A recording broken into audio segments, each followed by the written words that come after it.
À qui profite la croissance économique tant chantée en chœur? Si vous mentez, lui va sortir les documents. Je n'augmenterai pas un sou sur le salaire de quiconque.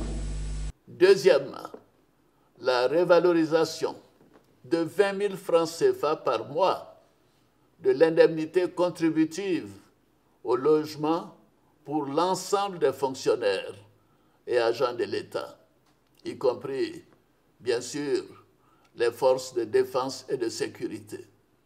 Cette indemnité était restée inchangée depuis 1993 pour les fonctionnaires civils. Je n'augmenterai pas un sou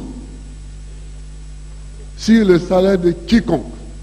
À qui profite la croissance économique tant chantée en chœur?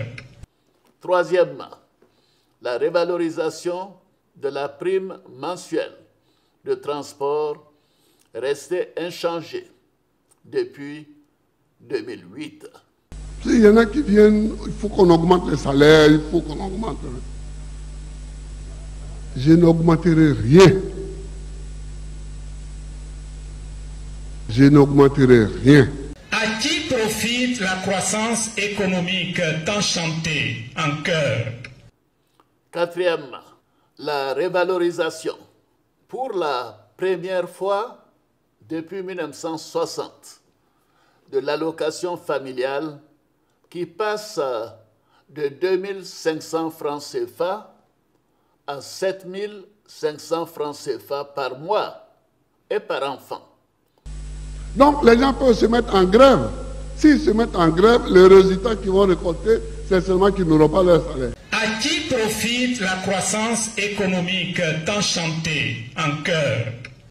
Cinquièmement, l'instauration d'une prime exceptionnelle de fin d'année représentant un tiers du salaire mensuel indiciaire de base du mois de décembre qui sera payé au début du mois de janvier suivant pour tous les fonctionnaires et agents de l'État, y compris les forces de défense et de sécurité.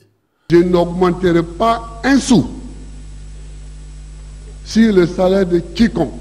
Ainsi, À qui profite la croissance économique tant chantée en chœur? les retraités du secteur public bénéficieront de la hausse de l'allocation familiale de 5 000 francs CFA par mois et par enfant. En ce qui concerne les retraités du secteur privé, les pensions de retraite augmenteront de 5%. Je n'augmenterai pas un sou sur le salaire de quiconque. Ces mesures entreront en vigueur dès ce mois d'août.